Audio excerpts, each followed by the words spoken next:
നമസ്കാരം. Raf talk ഫുട്ബോളിലേക്ക് അവർക്കും സ്വാഗതം. റയലുമായി കളിക്കുമ്പോൾ ഹാലൻഡ് റൂഡിഗറുടെ പോക്കറ്റിലാവുന്നു എന്നൊരു ആക്ഷേപമുണ്ട്.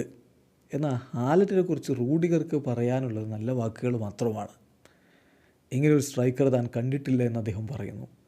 അദ്ദേഹം ഒരു ബീസ്റ്റാണെന്ന് പറയുന്നു. എന്താണ് അവൻ കഴിക്കുന്നത് എന്നെനിക്ക് മനസ്സിലായിട്ടില്ലെന്ന് പറയുന്നു. ഉയരത്തിൽ ബോൾ വന്നാൽ അവനെ ബീറ്റ് ചെയ്യാൻ പറ്റില്ലെന്ന് പറയുന്നു. അവനെ ഓടിത്തോൽപ്പിക്കാൻ ബുദ്ധിമുട്ടാണെന്ന് പറയുന്നു. അവനവൻ്റെ കൈകൾ വിടർത്തി ഇങ്ങനെ പിടിച്ചാൽ അവനോട് മുട്ടാൻ അധികം പേർക്കൊന്നും കഴിയില്ല എന്ന് പറയുന്നു. സോ റൂഡിഗർക്ക് നല്ലതേ ഹാലൻഡിനെ കുറിച്ച് പറയാനുള്ളൂ. അദ്ദേഹത്തിൻ്റെ വാക്കുകളിലേക്കൊന്ന് പോവുകയാണ്. റൂഡിഗർ പറയുന്നു, ഹാലൻഡിനെ കുറിച്ച് ചോദിച്ചാൽ എനിക്ക് പറയാനുള്ളത്, ഞാനൊരു ഓൾഡ് സ്കൂൾ ഡിഫൻഡറാണ്.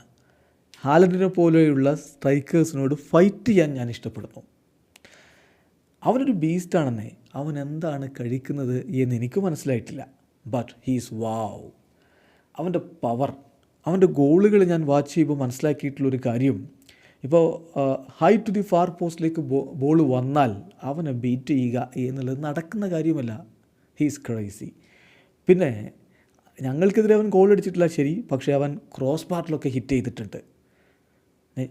തീർച്ചയായിട്ടും അവൻ മികച്ച പെർഫോമൻസാണ് നടത്തുന്നത്. അവനെതിരെ നമ്മൾ പ്രിപ്പയർ ചെയ്യുക എന്നുള്ളത് വളരെ ബുദ്ധിമുട്ടുള്ള കാര്യമാണ്.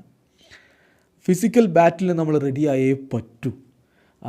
അതുപോലെ അവനൊരുപാട് സ്പേസ് കൊടുക്കാനും പറ്റില്ല. അത് വളരെ ഡേഞ്ചറസ് ആയിട്ടുള്ള കാര്യമാണ്. നമ്മൾ അവനോടൊപ്പം ഓടുകയാണെങ്കിൽ സംഗതി ബുദ്ധിമുട്ടായി പോകും. അവനെ ഓടി തോൽപ്പിക്കാനും പറ്റില്ല. അവൻ്റെ കൈകൾ അവനിങ്ങനെ വെക്കുകയാണെങ്കിൽ വളരെ കുറഞ്ഞ ആളുകൾക്ക് മാത്രമേ ഫിസിക്കലി അവനോട് മാച്ച് ചെയ്ത് നിൽക്കാൻ പറ്റുകയുള്ളൂ. അതിലൊരാൾ ഞാൻ മനസ്സിലാക്കുന്നത് വെർജിൽ വാൻ ഡൈക്കാണ്, മറ്റൊരാൾ സാലിബ, പിന്നെ ഒരാളുണ്ടെങ്കിൽ അത് ഞാനാണ്. അതുകൊണ്ട് ഞാൻ എൻ്റെ ജോലി ചെയ്യുന്നു എന്ന് മാത്രം എന്നാണ് ചിരിച്ചുകൊണ്ട് റൂഡിഗർ ഹാലൻഡിനെ കുറിച്ച് പറയുന്നത്. ഹാലൻഡ് ഒരു ബീസ്റ്റാണ് എന്ന് ഡിഫൻഡർമാരൊക്കെ സമ്മതിക്കുകയാണ്. അവനെ തടയുക എന്നുള്ളത് എളുപ്പമുള്ള കാര്യമല്ല. വീഡിയോ അവസാനിക്കുന്ന ഫുട്ബോൾ ലോകത്തെ കൂടുതൽ വിശേഷങ്ങളുമായി റാഫ് ടോക്സ് വീണ്ടും എത്താം.